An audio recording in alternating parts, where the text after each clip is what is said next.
Bom dia, terceirão, tudo bem? Aqui é o professor Tiaguinho para mais uma aula de correção de exercícios. E hoje, na aula de filosofia, será a correção das listas número 1 e número 2. Então peguem lá na plataforma, ou peguem no caderno, no computador, corrijam onde vocês quiserem, acharem melhor, para acompanharem o debate dessas questões. Lembrando que este ano, por causa de tudo que está acontecendo esse ano, em filosofia nós teremos também algumas atividades a serem respondidas na semana que vem, como bem falou a tia Natália.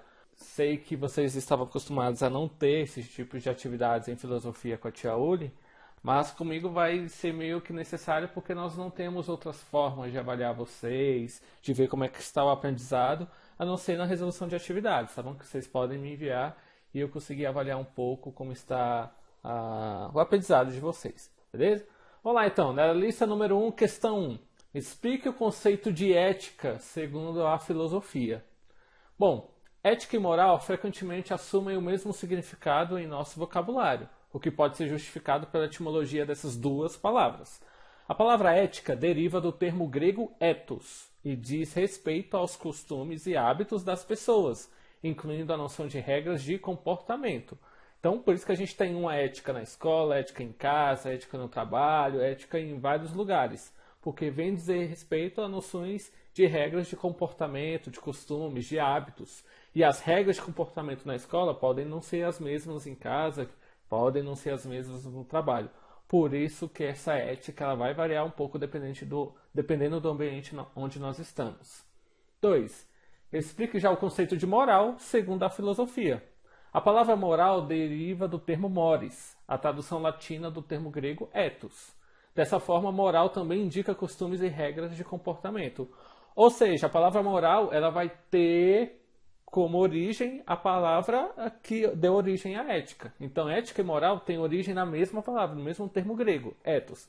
A diferença é que moral ela é uma tradução latina, já é do latim, já não do grego, já é de um outro idioma sobre ethos, sobre essa ética. Por isso que moral também vai indicar costumes e regras de comportamento. 3. Quais são as diferenças envolvendo os conceitos de ética e moral? Se os dois parecem as mesmas coisas, né? Então quais são as diferenças entre esses dois conceitos? A etimologia das palavras ética e moral é praticamente a mesma, mas o uso dessas palavras na história da filosofia admite algumas distinções. Costuma-se definir a moral como o conjunto dos comportamentos, dos valores e das regras de conduta de uma comunidade. A moral pode se transformar ao longo da história de uma mesma comunidade, permitindo hoje condutas que antes eram proibidas no passado. Ou então pode variar entre comunidades diferentes de um mesmo período histórico, como ocorre entre judeus e muçulmanos no Oriente Médio. Então vai conjunto de comportamentos, né? Vamos dizer assim mais ou menos, moral. Já a ética pode ser redigida com inicial maiúscula, pois denomina uma disciplina. Na filosofia, assim como a lógica e a estética, a ética possui um campo de investigação próprio, teorização e conceituação sobre o sentido das práticas humanas. Essa disciplina, portanto, reflete filosoficamente sobre a moral que orienta as ações de diferentes comunidades. Podemos concluir, então, que, enquanto a moral diz respeito às práticas humanas, comportamentos e normas de conduta, né? A ética é a investigação filosófica dessas mesmas práticas humanas e a elaboração de conceitos para explicá-las. Tá? Então, essa é a diferença mais ou menos entre ética e moral. 4. Explica o conceito de liberdade para a filosofia. Né? Liberdade significa o direito de agir segundo o seu livre arbítrio, de acordo com a própria vontade, desde que não prejudique outra pessoa. É a sensação de estar livre e não depender de ninguém. Liberdade é classificada pela filosofia como a independência do ser humano, o poder de ter autonomia e espontaneidade. Tá? Só que nem tudo que a liberdade, que a filosofia defende como liberdade, vai ser liberdade socialmente, né? Já que em vários aspectos, né, dentro de casa, a nossa liberdade ela é limitada por um agente responsável por nós, o pai ou a mãe. Na escola é as figuras dos professores, a direção e tudo mais. Então o conceito de liberdade ele é um pouco ainda bastante discutido. Questão 5. Qual a relação entre ética e liberdade? Todas as nossas ações são passíveis de uma reflexão ética, ainda que não a façamos tão frequentemente. Contudo, esse exercício de reflexão ética é de grande importância.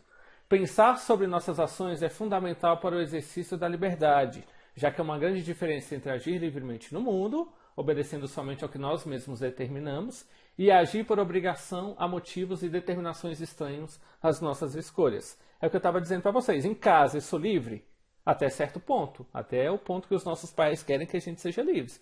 Mas eles vão criar regras de conduta, regras de relacionamento que nós vamos ter que respeitar e seguir. Assim como é no Brasil. Nós somos livres? Nós somos livres, entre aspas. A gente é livre dentro daquilo que a Constituição brasileira permite que a gente seja livre, correto? 6. Explica o que era liberdade para os filósofos Kant e Sartre, né? Immanuel Kant e Jean-Paul Sartre. De acordo com Kant, a liberdade de ser racional é o próprio fundamento da ação moral. A liberdade do ser racional, né? Do homem, ou seja, é o próprio fundamento da ação moral. Não é possível falar em ação moral se não estamos tratando de um ser racional livre. Nossas ações só podem ser avaliadas moralmente se não formos coagidos por ninguém a agir de determinado modo. Ou seja, moralmente, só vão ser avaliados moralmente se não formos coagidos. Então, dependendo do âmbito, do lugar que nós estamos, essa nossa liberdade não vai ser defendida pelas ideias de Kant, né? Já Sartre também sustentou que a liberdade é o fundamento da ação do sujeito. Se não agiu livremente, então o sujeito não estava de fato agindo, mas sofrendo uma ação que não partiu dele mesmo. Nesse caso, não se pode falar em ação, uma vez que para Sartre a condição da ação é a própria liberdade. Tranquilo? Essa então foi a lista sobre ética e moral. Agora vocês abram a lista de exercício número 2 sobre a moral existencialista, né? Ainda a gente divagando um pouco sobre os conceitos de moral. Esse primeiro bimestre em si, né? A gente está falando muito de ética, de moral. Ainda tem os deveres sobre ética e política para a gente discutir um pouco, que a gente vai ver já já, beleza? Vamos lá então, lista número 2. Questão 1. Explica o que é a moral existencialista. Para os existencialistas, a existência humana é baseada nas angústias e no desespero. Forte, né? É baseada nas angústias e no desespero. Para os existencialistas. Os filósofos, só para vocês terem ideia, os filósofos existencialistas vão discutir muito a existência humana, né? Como é que o homem surgiu, como é que ele vive, as suas relações sociais, políticas. E para eles a vida é baseada em angústias e no desespero, a partir da autonomia moral e existencial.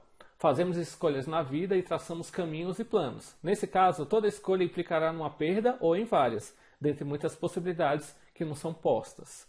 No existencialismo, as escolhas assumidas livremente durante a existência de uma pessoa definirão, né, a sua essência. É exercendo sua liberdade que o ser humano é capaz de se inventar. Assim, elaborar um código moral universal que oriente a ação moral de qualquer pessoa em qualquer situação não faz sentido para o existencialismo. E mesmo a pessoa que obedece a um código moral que não foi formulado por ela, também teve liberdade para tomar essa decisão. 2. Qual a importância da liberdade para a moral existencialista? Né? O conceito de liberdade, a gente já viu um pouco agora, né? Da liberdade para a moral existencialista. A liberdade é o fundamento da ação moral tanto para o kantismo como para o existencialismo, né? A moral existencialista, apesar de não ter sido plenamente formulada por Sartre, garante o princípio de liberdade de todo ser humano. A liberdade é o fundamento dos valores que uma pessoa estabelece para ela mesma e que legitima as decisões que ela decide ou não tomar. A própria liberdade, contudo, não possui nenhum fundamento. Nem Deus, nem o passado, nem família, nem a escola, nem a igreja frequentada, nem a classe social, nada disso pode fundamentar as nossas condutas morais. Segundo o existencialismo, os valores e as ações morais são livres, solitariamente decididas pelo próprio ser humano. Acontece, já dando uma crítica, né, à moral existencialista, que é difícil um ser humano nascer num ambiente totalmente livre e ter uma liberdade de expressão e de pensamento baseado em nada. Nós somos frutos do meio que nós estamos vivendo. Então, muita coisa que eu sou, que eu carrego, é as coisas que eu aprendi com os meus pais, com os meus irmãos, com a minha família, com os meus amigos na escola, com o meu trabalho. Dificilmente o ser humano ele é livre de qualquer influência, ou dentro de casa, da escola, ou no trabalho. Então, por isso que essa é uma questão bastante polêmica dentro da filosofia. 3. Faça um pequeno resumo sobre a moral kantiana. Né? A moral kantiana, assim como a moral existencialista, de Sartre, superou a ideia de um código moral universal. Kant não investigou o conteúdo, mas a forma da moral, que define as regras que devem ser aplicadas em todas as circunstâncias que envolvem a ação moral. No entanto, a moral kantiana não pareceu suficiente para o existencialismo. Ao estabelecer regras para a ação moral, a moral kantiana acabaria comprometendo o princípio de liberdade, né? Se você estabelece regras, você não é livre. Fundamento, aliás, de toda ação moral, pois ao definir a regra que delimita a ação correta, teria retirado da pessoa a liberdade de avaliar a situação por seus próprios meios. Assim, para garantir a liberdade, seria preciso recusar tanto o código moral como o princípio formal que orienta as ações morais, né? 4. Qual a importância do valor de ação para a moral existencialista, né? A importância do valor de ação, né? A grande novidade então estabelecida por uma moral existencialista está em que o valor de ação é sempre contemporâneo da escolha dessa mesma ação. Ou seja, o valor que alguma coisa tem, ela é fruto do meio, do período que ela mesma faz parte, né? Essa novidade também gera uma dificuldade. Por ela, nenhum valor é um valor em si mesmo, pois ele precisa ser livremente eleito como tal. Né? No caso, a dificuldade de não poder recorrer a respostas prontas para nortear as ações, portanto, sempre existirá. Por isso é preciso inventar. Então, dessa forma, galera, o valor de uma ação está sempre em ato. Nenhum valor pode ser atribuído a uma intenção apenas, né? Não adianta não escolher um caminho e dizer que este era o caminho certo e valoroso. O valor de uma ação está atrelado à escolha dessa ação como valor. Por que aquele caminho é o certo? É investigar o anterior que vem antes para definir o que é certo e o que não é. Tá bom? Turma, essa foi a correção das listas número 1 e número 2. Peço que façam as devidas correções direitinho no caderno de vocês. Acompanhem. Qualquer dúvida, podem me procurar no WhatsApp. Beleza? Abraço, galera. Fica com Deus e até uma próxima.